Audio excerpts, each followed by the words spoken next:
Today I have two important announcements to make. The first is the election date. Under the last government, the practice began of sharing the election date at the beginning of election year. Early announcements allow for planning and for preparation by the Electoral Commission, by government agencies and political parties, and is, I believe, best practice. That's why in 2020 we announced at the beginning of election year, and I do so again today. The general election for 2023 will be held on Saturday, the 14th of October. I can see in the room who has won the sweepstake. In setting this date, I've considered the advice of the Electoral Commission, public holidays and school holidays, the advanced voting periods, and important events and fixtures. I believe this date best accommodates each of these factors. Consideration of the date over the summer and the impending election and new political term has also given me time for reflection. I'm entering now my 6th year in office, and for each of these years I have given my absolute all.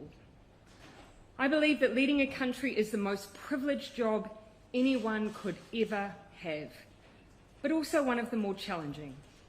You cannot and should not do it unless you have a full tank, plus a bit in reserve for those unexpected challenges.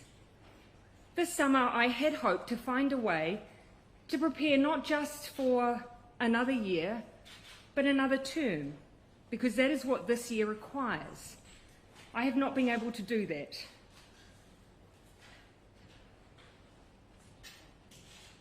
And so today I'm announcing that I will not be seeking re-election, and that my term as Prime Minister will conclude no later than the 7th of February. This has been the most fulfilling 5.5 years of my life, but it has also had its challenges. Amongst an agenda focused on housing, child poverty and climate change, we encountered a major biosecurity incursion, a domestic terror event, a major natural disaster, a global pandemic, and an economic crisis. The decisions that have had to be made have been continual, and they have been weighty. But I'm not leaving because it was hard. Had that been the case, I probably would have departed 2 months into the job. I am leaving because with such a privileged role comes responsibility. The responsibility to know when you are the right person to lead and also when you are not. I know what this job takes, and I know that I no longer have enough in the tank to do it justice. It's that simple. But I absolutely believe and know there are others around me who do. We've achieved a huge amount in the last 5 years, and I'm so proud of that. We are in a fundamentally different place on climate change than where we were, with ambitious targets and a plan to achieve them. We have turned around child poverty statistics and made the most significant increases in welfare and the state housing stock that we've seen in many decades. We've made it easier to access education and training. We've improved the paying conditions of workers and shifted our settings towards a high-wage, high-skilled economy. And we've worked hard to make progress on issues around our national identity. And I believe that teaching history in schools and celebrating our own Indigenous national holiday will all make a difference for years to come. And we've done that while responding to some of the biggest threats to the health and economic well-being of our nation, arguably, since World War II. The team that has done all of that, they have been some of the best people I've ever had the privilege of working with, and they are well placed to take us forward as we continue to focus on our economic recovery with one of the strongest economies in the world. They are also a team who are incredibly well placed to contest the next election. In fact, I am not leaving because I believe we can't win the election, but because I believe we can and will. And we need a fresh set of shoulders for that challenge. I know there will be much discussion in the aftermath of this decision as to what the so-called real reason was. I can tell you that what I'm sharing today is it. The only interesting angle that you will find is that after going on 6 years of some big challenges, I am human. Politicians are human. We give all that we can for as long as we can, and then it's time. And for me, it's time. I intend to remain a member for Mount Albert through till April. This will give me a bit of time in the electorate before I depart and also spare them and the country a by-election. Beyond that, I have no plan, no next steps. All I know is that whatever I do, I will try and find ways to keep working for New Zealand, and that I'm looking forward to spending time with my family once again. Arguably, they're the ones that have sacrificed the most out of all of us. And so to Neve, Mum is looking forward to being there when you start school this year. And to Clark, let's finally get married. As for the next Labour leader, the caucus has 7 days to ascertain whether one individual holds more than 2/3 of the caucus support. Caucus has agreed today that a vote will occur in 3 days' time, on Sunday, the 22nd of January. If a leader is successfully elected, I will issue my resignation soon after to the Governor-General, and a new Prime Minister will be sworn in. If no one is able to garner this level of support within caucus, the leadership contest will go to the wider membership. My opportunity to thank the many people I need to will likely come in April when I depart Parliament, 15 years after having been sworn in. Till then, I see my role to help the Labour Party, who I consider to be my family, navigate this next phase, and then to leave the next colleague who takes on this role all the space they need to make their mark. For my part, I want to finish with a simple thank you to New Zealanders for giving me this opportunity to serve and to take on what has and will always be the greatest role of my life. I hope in return, I leave behind a belief that you can be kind but strong, empathetic but decisive, optimistic but focused, that you can be your own kind of leader, one that knows when it's time to go. I'm happy to take your questions. Jenna. Who are you backing in the leadership race? I will not be backing any one individual candidate. At this point, I see it as my role to help navigate the party through the next steps. I can tell you, having met with the caucus this morning, I'm confident that they will do that swiftly, decisively, with good grace. How much did you reflect on your personal popularity race? You'll hear in my comments that my reflection was entirely on the next 4 years. In determining whether to run an election, you need that commitment to see you through a period, a 3-year period. And as much as I have taken great joy in this job, I would be giving a disservice to this country and to the Labour Party if I continued knowing that I just don't have enough in the tank for another 4 years. What specifically was the moment that you realised that you couldn't do it? Look, you'll also hear from my reflections that there hasn't been one singular moment, not one point in time. I think the cumulative challenges that we've faced as a team, and they have been extraordinary, has taken its toll. I consider this job a privilege, but I am also human, and so my reflection has been an entirely personal one. And I will add that I had the support of my family to continue.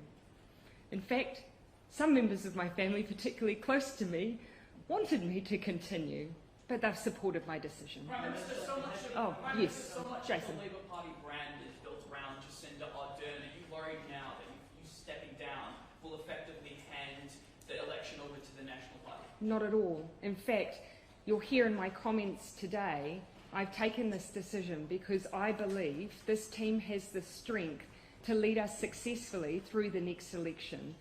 There is a group of extraordinary people in the room next to me. I have never led on my own. I have led with a strong, resilient, capable, intelligent team around me.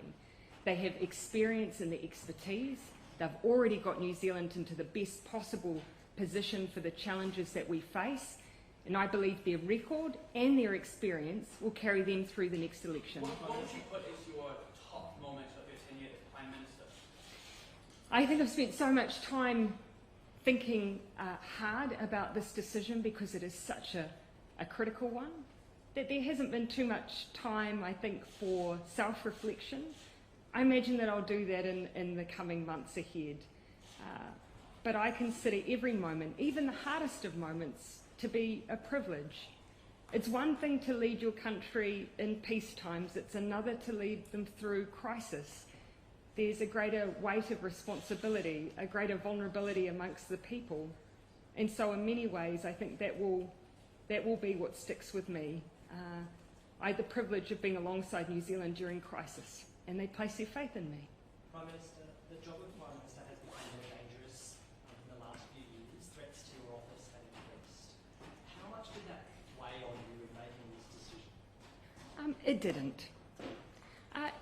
As I say, cumulatively, we've seen these events, and I've listed a few of them, and they have been taxing because the sheer weight and continual nature of them, there's never really been a moment where it's ever felt like we were just governing. But I don't want to leave the impression that the adversity you face in politics is the reason that people exit. Yes, it does have an impact. We are humans after all, but that was not the basis of my decision. In politics, you have adversity, you have disagreement. We need to nurture that. We also need to do our best to make sure it's respectful, but that was not the basis of my decision. Would it be a surprise if anyone Grant Robertson was Prime Minister? I have received the blessing of Grant to share with you what he has shared with caucus today, and that is he will not be putting himself forward to be a potential candidate as a future leader. He has put out his own statement to be able to describe that in his own words, but that is the message that he has shared with caucus today. Is New Zealand ready for a Maori Prime Minister? Oh, again, as I say, I will not speculate on the future considerations of the caucus. What I can share with you is their very clear sense of responsibility that they have the task ahead of them to choose a Labour leader and therefore the next Prime Minister in a decisive way, in a way that gives consideration to the needs of New Zealand, and that is where their focus will remain. They are entirely externally focused. This is about the public, not about ourselves.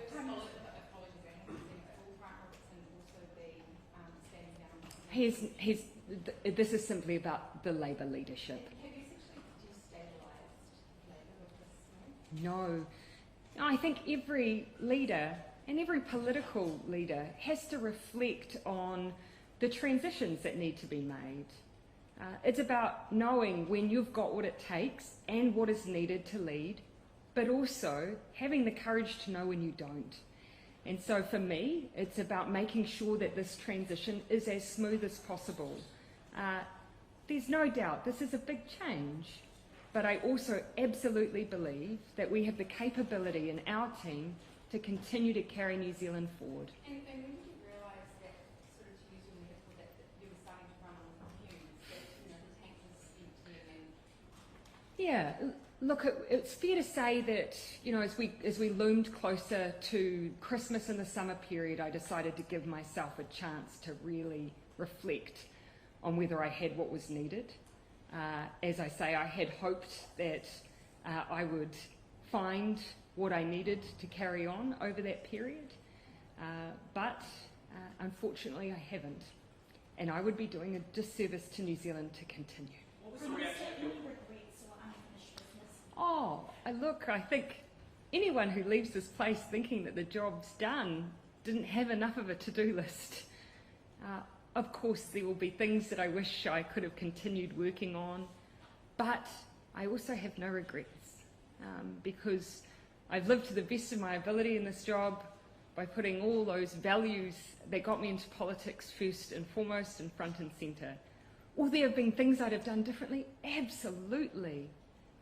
But I also leave knowing I did my best. What was the reaction of caucus today when you told them?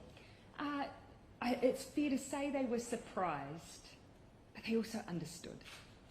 One thing with a group of people who you work so closely with is they get to know you at a personal level. And so I think they could see that I'd given everything, and they didn't begrudge this decision. Did they all find out at once, or did you have like an inner circle that you informed? I met with Cabinet this morning. I met with caucus, obviously, as scheduled. There were only the odd individual who I'd spoken to, but in their capacity as friends. Who were they? I'd rather not get into some of those details, but it was a very, very small number, and some without much notice. How would you like New Zealanders to remember you as Prime Minister? Someone who always tried to be kind. What time did you tell your colleagues this morning? So after the opening of caucus, so essentially straight off the bat, Cabinet met at 7:30 a.m. this morning, caucus soon after. Some senior members I met with last night, and as I say, a very small handful who had any other prior notice. Ultimately, I didn't want to burden them with this decision. It was my own. I knew once I'd made it that my mind was not for changing. It would be fair to say. When you wake up on the February the 8th or whatever day it is when you're not Prime Minister, what's the first thing you're going to do? Probably have the cup of tea that Clark will inevitably make me in bed. And I don't say that in jest. That's actually been his practice for the last 5 years, if I'm not up before him, and probably make Neve breakfast. Prime Minister, how did you tell me? I haven't yet. It would be fair to say, Prime Minister, would it not? 4-year-olds are chatty. Couldn't run the risk.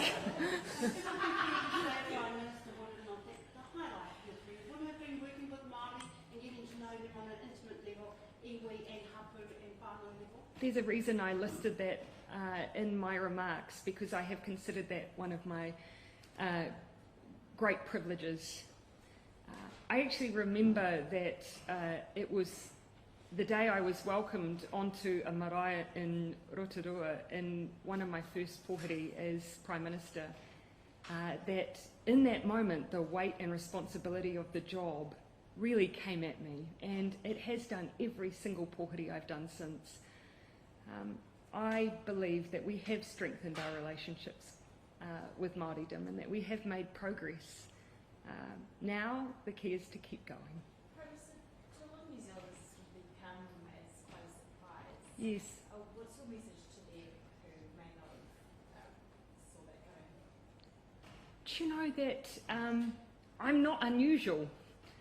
Firstly, I'm a politician who is first and foremost human. And so leadership means being willing to step back and recognise when actually it's time for someone else to do the job.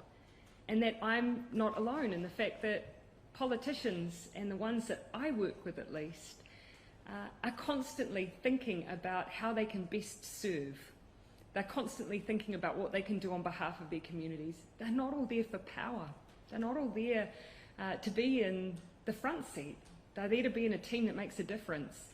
And so that's probably why my colleagues aren't surprised, because they can see that I'm trying to make the best decision for New Zealand. If I don't have what it takes, I need to let someone else take on this job. And leadership has a huge impact on party politics. Yes. The direction goes. Where do you see Labour going next year, this year, ahead of cost of living crisis, the economy? You could name every single issue of concern to New Zealanders. Labour is the one that has policies and plans which they are already implementing to support New Zealanders through. We have one of the strongest economies in the world right now, despite great, great international headwinds. We have the record. I believe strongly that the team has what it takes to take an agenda to the New Zealand public that they will support. I just need to make sure that they have the right leader to take them through that.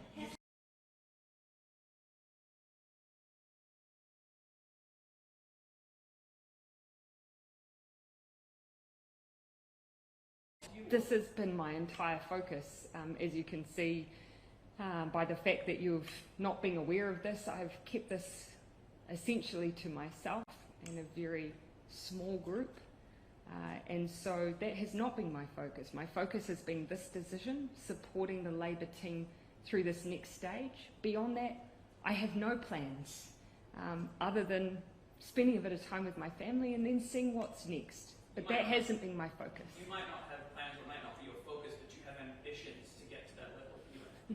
That has never been my focus, and that hasn't been my ambition. I haven't been here for that purpose. I've been here to serve New Zealand. I'll then take each day as it comes.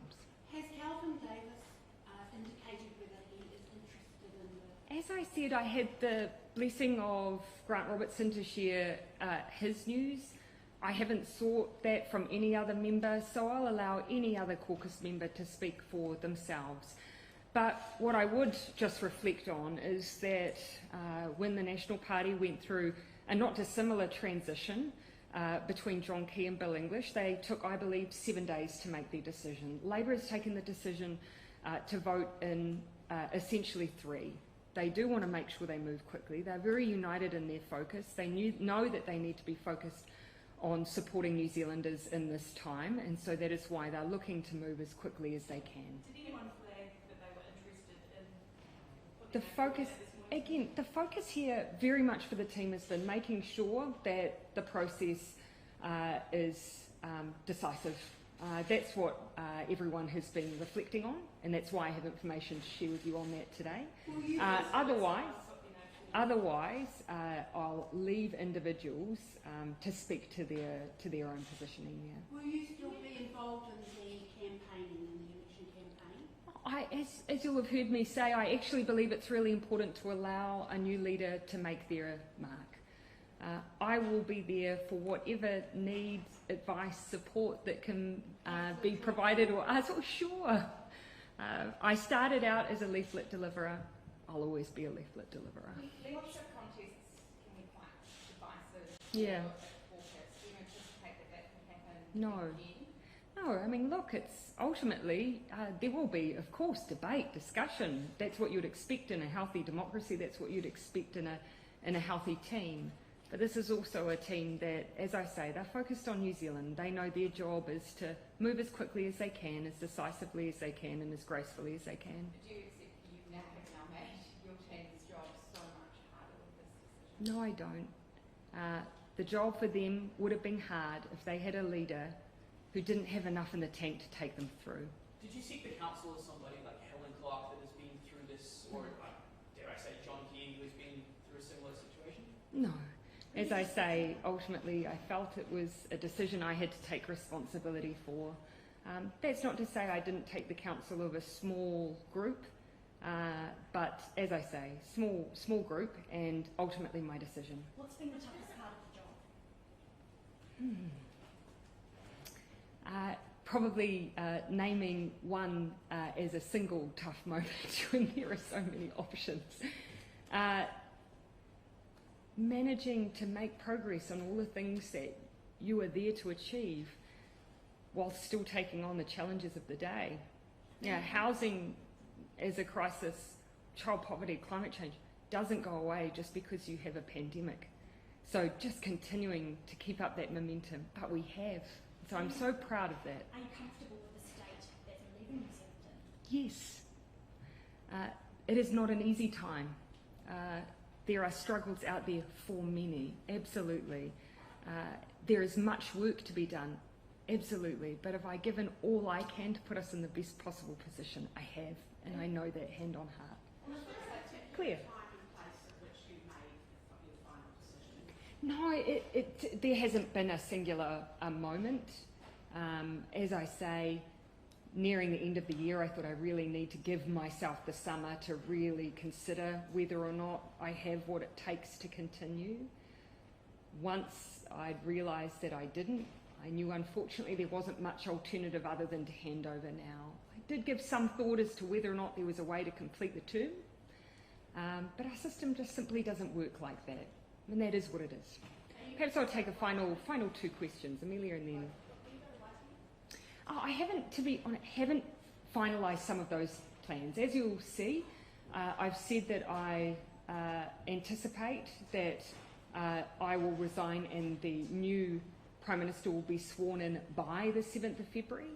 Depending on the process, it could be earlier. So that's something that I'll work through with the new leader. Mark? Look, again, similar answer. I'll work that through. Mark? When you became Prime Minister in 2017, you probably didn't expect to deal with a lot of things you ended up dealing with. I didn't expect to be Prime Minister either. In hindsight, what are the traits that it takes to make a good Prime Minister? This is my view, and it is perhaps not a commonly held one, but the top of my list would be empathy. Unless you can at least work to comprehend the experience of others, very hard to deliver solutions and respond to crises without that starting point. So that's been a really important principle for me, empathy. And I think we have to be willing to reject some of those old characteristics as well. If you ask someone of my generation what they believe a politician to be and to name some of the traits, I doubt that they would list kindness. I doubt that they would list empathy, but I hope the next generation does. Can I ask about, is there a best day that you had in the job, or one moment that you Oh, there's been so many of those, and I don't want to lose sight of that. Moments where I've just felt so proud, the progress that we've made on climate, standing in the Parliament and speaking on zero carbon legislation, making the change to our public holidays to bring in matariki, standing at Poheri on marae and seeing that we are making progress and taking on some really big challenges head on. Seeing that we're making progress on child poverty, those have all been incredibly important moments for me. I couldn't list one. And so I wouldn't want this last 5.5 years to simply be about the challenges. For me, it's also been about the progress. I think we'll call it a day.